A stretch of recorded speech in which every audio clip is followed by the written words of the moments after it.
Welcome to our complete guide on how to reset your SimpliSafe system.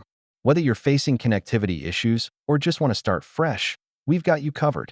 There are several reasons you might need to reset your SimpliSafe system. From troubleshooting device glitches to preparing for a new home, let's explore the most common scenarios. Before you reset, it's crucial to back up your settings and document your current configurations. This will make the process smoother. Let's get into the step-by-step process of factory resetting your base station.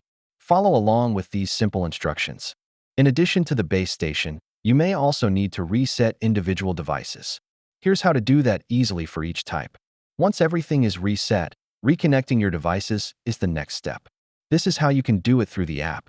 Finally, it's crucial to test your system after the reset. Here are some easy ways to check that your system is back on track. Sometimes, resets don't go as planned. Let's discuss some common issues and how to troubleshoot them effectively. Maintaining your SimpliSafe system is key to long-term performance.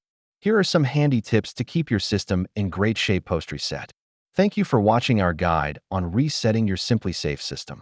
For more resources and tips, check out the links in the description below.